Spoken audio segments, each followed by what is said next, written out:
विद्यार्थियों, स्वागत है आपका प्रकाश क्लासेस में।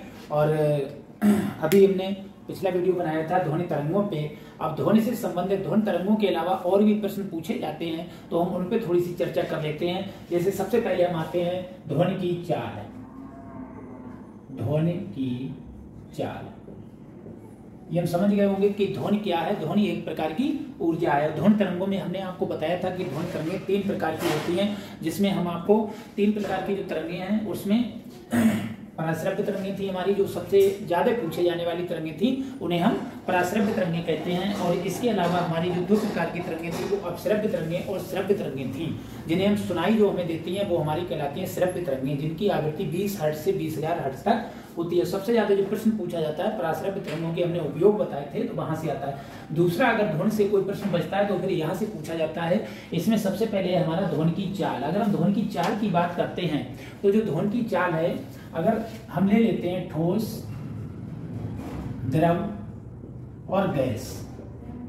ध्वनि की चाल की बात करते हैं और ठोस, द्रव और गैस की बात करते हैं, तो ठोस में ध्वनि की चाल सबसे अधिक होती है। इसके बाद जो ध्वनि की चाल है वह द्रव में होती है और सबसे कम ध्वनि की चाल गैस में होती है। हम बोल रहे हैं और आप सुन रहे हैं तो ये ध्वनि की चाल किसमें है? गैस में है। तो गैस में ध्वनि की चाल सबसे कम होती है। अब ठोस में कैसे ज्यादा होती है? मान लीजिएगा रेल की कोई पटरी होती है, तो रेल की पटरी में हम क्या करते हैं, अगर कहीं हमें रेलगाड़ी की कहीं आवाज सुनाई नहीं देती है, अगर हम इसमें यहाँ पर सुनते हैं कान लगा के, तो हमें ऐसा लगता है कि यहाँ रेलगाड़ी आ रही हो, वास्तव में कुछ समय बाद रेलगाड़ी आ जाती है। तो ध्वनि की चाल ठोस में हम इस प्रकार से पता कर लेते हैं। या फिर दूसरा तरीका है, मान लीजिएगा यहाँ पर कोई व्यक्ति है, यहाँ पर कोई व्यक्ति है और यहाँ पर हम हथौड़ा मार रहे हैं, तो जो हथौड़ा हम यहाँ पर मारेंगे रेल की पटरी में, तो इस हथौड़े की आवाज जो है ठोस के माध्यम से 2 आवाजें हमें सुनाई देंगी। ठोस के माध्यम से जो सुनाई देगी वो पहले सुनाई देगी, और गैस के माध्यम से हमें जो सुनाई देगी वो बाद में। हथौड़ा पहले लग जाएगा और सुनाई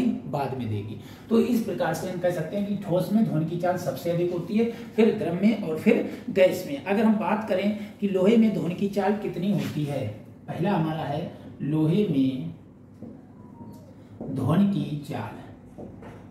ध्वनि की चाल, लोहे में हम ध्वनि की चाल की बात करते हैं तो लोहे में ध्वनि की चाल होती है 5130 मीटर प्रति सेकंड। लोहे में ध्वनि की चाल 5130 मीटर प्रति सेकंड होती है। अब अगर हम जल की बात करें, जल में ध्वनि की चाल कितनी होती है? जल में ध्वनि की चाल, हम बात कर रहे हैं कि जल में ध्वनि की चाल कितनी होती है, तो जल में ध्वनि की चाल होती है 1483 मीटर प्रति सेकंड। ठीक है। अब हम वायु में ध्वनि की चाल की बात करेंगे। वायु में ध्वनि की चाल,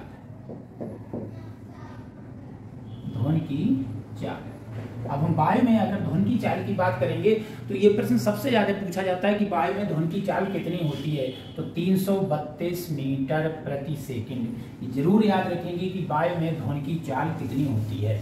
ठीक है। और चौथा प्रश्न हमारा है, ये भी पूछ लिया जाता है, निर्वात में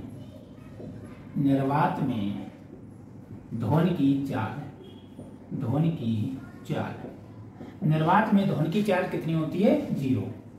निर्वात में ध्वनि की चाल कितनी होती है? 0। अब निर्वात का मतलब है, अगर हम अंतरिक्ष पे चले जाएं या चंद्रमा पे चले जाएं तो वहां आवाज सुनाई नहीं देती है, क्योंकि वहां निर्वात है। निर्वात में ध्वनि की चाल 0 होती है। अगर निर्वात कोई हम यहाँ पर उत्पन्न कर लें जहां पर बिल्कुल कोई गैसें वगैरह ना हो, तो वहां पर ध्वनि की चाल कितनी हो जाएगी?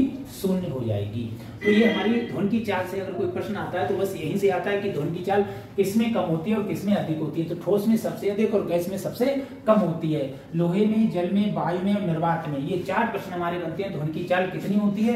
तो एक वायु में ध्वनि की चाल जरूर याद करेंगे 332 मीटर प्रति सेकंड, और एक निर्वात में वायु ध्वनि की चाल 0 होती है। तो ये ध्वनि की चाल की बात हो गई। इसके बाद हम बात करते हैं ध्वनि के प्रभाव की। अब हम बात कर रहे हैं कि ध्वनि पर प्रभाव, किस चीज का कितना प्रभाव पड़ता है ध्वनि पर, हम इसकी बात कर लेते हैं।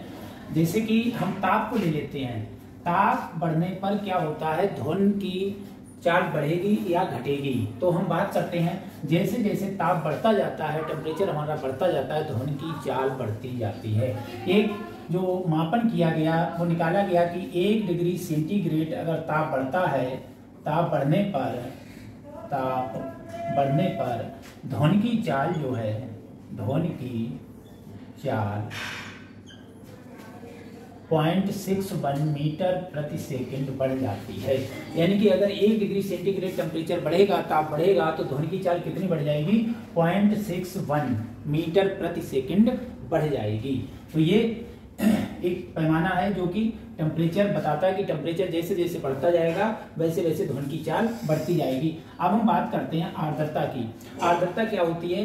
अगर वायुमंडल जो है, वायुमंडल में नमी है और एक हमारा शुष्क वायुमंडल है, शुष्क वायुमंडल है, तो जो नमी युक्त वायुमंडल है इसका घनत्व जो है शुष्क वायुमंडल से कम होता है। ठीक है, ये इसका जो घनत्व है वो शुष्क वायुमंडल से कम होता है। अब ध्वनि की चाल और घनत्व का क्या संबंध होता है? ध्वनि की चाल बराबर ये समानुपाती होता है 1/घनत्व। ठीक है, अब क्लियर हो गया होगा। अगर घनत्व बढ़ेगा तो ध्वनि की चाल कम होगी और अगर घनत्व कम होगा तो ध्वनि की चाल बढ़ेगी। तो इसीलिए जो नमी युक्त वायु है या आर्द्रता वायु में होती है तो क्या है? ध्वनि की चाल अधिक होती है। तो आर्द्रता बढ़ने पर ध्वनि की चाल बढ़ती है। आर्द्रता बढ़ेगी तो ध्वनि की चाल भी बढ़ेगी। ऐसी टेम्परेचर जब बढ़ेगा तो ध्वनि की चाल बढ़ेगी। तो ये बात हो गई ध्वनि का प्रभाव। अब हम बात करते हैं ध्वनि के गुण कौन कौन से होते हैं। साथियों, अब हम बात करते हैं ध्वनि के गुण की।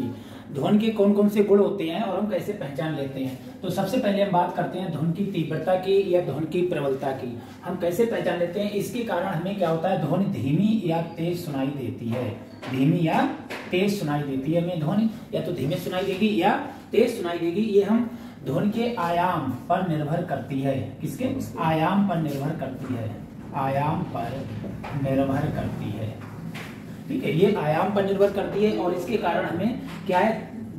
जो ध्वनि है वो हमें धीमी या तेज सुनाई देती है कि आवाज जो है धीमे आ रही है या तेज आ रही है, वो है ध्वनि की तीव्रता। ठीक है, और इसका मापन हम किसमें करते हैं? डेसिबल में। इसका मापन किसमें करते हैं? डेसिबल में करते हैं। ध्वनि की तीव्रता किसमें मापते हैं? डेसिबल में। ठीक है, डीबी इसका संकेत होता है और हम लिखते हैं डेसिबल। डेसिबल में करते हैं। तो पहला गुण है तीव्रता का या प्रबलता का, जो आयाम पर निर्भर होता है और इसके कारण ध्वनि हमें धीमी या तेज सुनाई देती है। इसका मात्रक क्या होता है? वो होता है डेसिबल या डीबी, उसे हम संकेत है उसका डीबी कहते हैं। दूसरा है हमारा गुण तारत्व। ठीक है, तारत्व के कारण जो क्या होता है? आवाज हमें मोटी या पतली सुनाई देती है। मोटी या पतली, आवाज पतली या मोटी हमें सुनाई देती है। जैसे लड़के की आवाज मोटी होती है, लड़की की आवाज पतली होती है। तो ये क्या, कौन सा गुण है ध्वनि का? ये तारत्व का गुण होता है। और ये किस पर निर्भर होता है? ये निर्भर होता है आवृत्ति पर। ये निर्भर होता है आवृत्ति पर। ठीक है, जैसे कि ये आयाम पर निर्भर होता है और इसे हम किस में मापते हैं? डेसिबल में। और ये आवृत्ति पर निर्भर करता है और हम किस में मापते हैं? हर्ट्ज में। किस में मापते हैं? हर्ट्ज में। अब शायद क्लियर हो गया होगा कि हर्ट्ज और डेसिबल में क्या अंतर होता है। ठीक है, अगर हम ध्वनि की तीव्रता मापेंगे तो डेसिबल में मापेंगे, जो कि आयाम पर निर्भर होती है, जिसके कारण ध्वनि हमें धीमी या तेज सुनाई देती है। और अगर हम ध्वनि के तारत्व को मापेंगे तो हम किसमें मापेंगे? हर्ट्ज में मापेंगे, जो कि आवृत्ति पर निर्भर करता है, जिसके कारण ध्वनि हमें मोटी या पतली सुनाई देती है। अब तीसरा है हमारा गुणता। ठीक है, तीसरा गुण है गुणता का। ये क्या है कि अगर ये दोनों चीजें समान हैं, मान लीजिएगा तीव्रता का गुण भी समान है, तारत्व का गुण भी समान है, लेकिन फिर भी हम पहचान लेते हैं कि आवाज किसकी है। यानी कि ध्वनि में हम क्या करते हैं? अंतर कर लेते हैं। ध्वनि में अंतर कर लेते हैं कि जैसे कि मान लीजिएगा दोनों लड़कियों की आवाज है, आवाज पतली भी है और आवाज धीमी भी है, लेकिन फिर भी हम, और दो लोग ऐसे बोल रहे हैं जिनकी आवाज धीमी भी है और पतली भी है, फिर भी हम आवाज में अंतर कर लेते हैं कि ये आवाज किसकी है। तो इस प्रकार का गुण क्या कहलाता है? गुणता कहलाता है। तो ये तीन गुण हैं जो कि पूछ लिए जाते हैं कि किस गुण के कारण आवाज को हम पहचानते हैं। आ जाता है प्रश्न की तीव्रता और तारत्व समान होने पर कौन सा गुण है जिसके कारण हम ध्वनि में अंतर कर लेते हैं, तो वो गुणता का गुण है। और अगर तारत्व मोटी और पतली पहचान करना है तो तारत्व है, और धीमी और तेज की पहचान करना है तो तीव्रता है। याद रखेंगे ये आवृत्ति पर निर्भर होता है, इसका मात्रक हर्ट्ज होता है, और तीव्रता का गुण है वो हमारा आयाम पर निर्भर होता है और उसे हम डेसिबल में मापते हैं। तो ये ध्वनि से संबंधित बहुत सारे प्रश्न थे, यहाँ पर क्लियर हो गए होंगे आपको। धन्यवाद साथियों।